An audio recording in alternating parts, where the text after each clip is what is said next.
qajeelchi poolisii kutaa magaalaa Boolee akkaataa nageenya kutaa magaalichaa itti fufsiisuun danda'amu irratti caasaalee nageenyaa waliin opereeshinii hojii gaggeesse. Ergamoota ijoo caasaalee nageenyaa keessaa tokko olaantummaa seeraa mirkaneessanii nageenya waaraa fiduun hawaasichi yaaddoo nageenyaa tokko malee ba'ee galuun jireenya isaa akka gaggeeffatu taasisuudha. Nageenyi uummataa kun akka barbaadametti itti fufuu kan danda'u shoorri qindoomini caasaa nageenyaa fi hawaasaa qabu immoo olaanaadha. Kanuma bu'uura kan godhate qajeelchi poolisii kutaa magaalaa Boolee nageenya kutaa magaalichaa amansiisaa gochuuf halkanii guyyaa hojjechuun kaayyoo diinaa fashaleessuuf xiyyeeffannaa olaanaan hojjechaa jira. Kaayyoon ijoon qindoominaan hojjechuu caasaalee nageenyaa inni guddaan hojii olaantummaa seeraa kabachiisuun nageenyi tuufiisaa akka jiraatu gochuu fi hojiileen misoomaa biroo akka milkaa'u taasisuudha jedhan qaamoleen caasaa nageenyaa kutaa magaalaa Boolee eegumsa dhaabbii fi sochii irratti arginee dubbisne tokko tokko. Hanga amma bareeda jirra.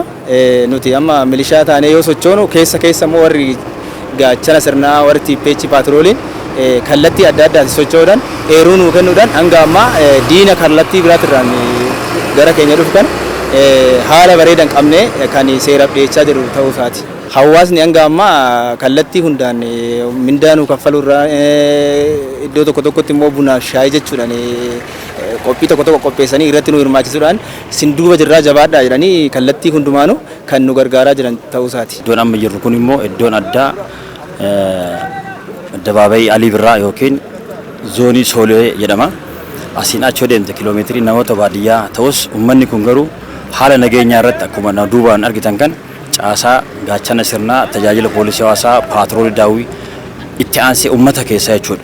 Uummata keessaa haala nageenyaa anas na ilaallata jedhurra uummanni kun caasaa nageenyaa kana cinaa dhaabbatee keessattuu caasaan nageenyaa milishaa poolisiin alatti hundisaatu tololtummaadhaan kan hojjetaa jiru. Akkuma argitan reef motoraan aanaan kennu kun bakka makiinaan gahuu hin dandeenye motoraan keessa deemee bakka rakkoon jirutti bakka 2-3 ol qoonnee zoonii 11 kan kun tooftaa dafaxaatiin asii achi yoo ilaaltu immoo bosonatu jira. Garanaan bosonatu jira, sabisteeshinii mootummaan jira. Uummanni bakka jirutti meeshaa isaa qabatee ulee isaa qabatee deeggarsa tooftaan ittiin fiddu immoo tooftaa nama ittiin walitti fiddu tooftaa shaayii bunnaa jechuudha. Akkuma argitan kan shaayii bunnaa bakka kanatti dhaabbataa jira.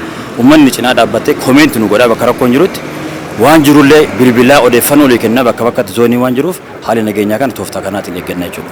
Caasaaleen nageenyaa kunneen hawaasa waliin ta'uudhaan nageenya kutaa magaalichaa amansiisaa gochuuf xiyyeeffannoo olaanaan hojjechaa jirras jedhan. Yeroo hundaa bakka nageenyi jirutti yoo nageenyi jiraate wanni hundu kan jiru caasaa nageenya kana qofa osoo hin taane qaamni siyaasaa nu cinaa dhaabbatee waan nu deeggaru nu deeggaree yeroo hundaa wanti sirrakkisi jira jedhuudhaan nu cinaa dhaabbate ammas naannoo kana jiru qaamni siyaasaa illee jira waan ta'eef uummanni kun immoo yeroo hundaa bakka nageenyi hin jiretti wanti hin jirre waan hin jirreef nu cinaa dhaabbatee nu jajjabeessaa koomeentii nu godha waan jajjabeeffachuu malu waan sirreeffachuu malus caasaa kana keessa namni dogongoruu hin jiru dogongoruu danda'a sakatta'umsa irratti maara dogongoruu waan danda'uuf nutti dhiyaate koomeentii nu godha yeroo hundaa yoo rakkoon tokko irra ga'u achuma tokkoomsanii qabachuu odoo hin taane ciminnaafis dadhabina jirus cuufanii yoo nutti himan boruuf kana caala daran cimsinee deemuu dandeenya jechuudha. Amma bakka kanaa miti naannoo jeneraal Alii Birraan qabna finishingiin immoo uummanni irra caalaan ba'ee caasaan nageenyaa kun naannoo Saqaqalloo jedhamu jira. Naannoo Saqaqalloo sanittis dhumarra booddee ilaaluu dandeetta waan ta'eef uummata kanaaf wanni dhaabuuf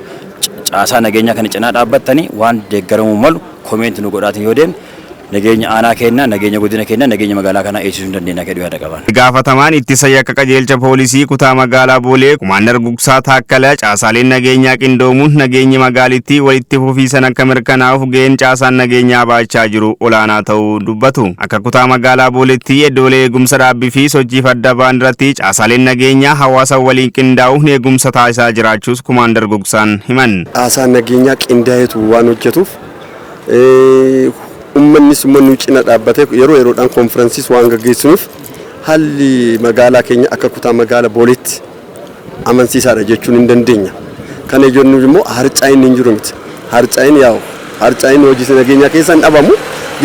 Yeroo yeroodhaan haala keenyan sakattaana wal qoranna hojii opereeshiniin gaggeessina caasaa nageenyaallee konferensiin gaggeessina uummata yeroo yeroodhaan waamuudhaan haala nageenyaa irratti marii gurguddaa waan gaggeessinuuf rakkoon hammaata kana jennee aangiyoonatti akka magaalaa Booleetti kan uumamee jiru.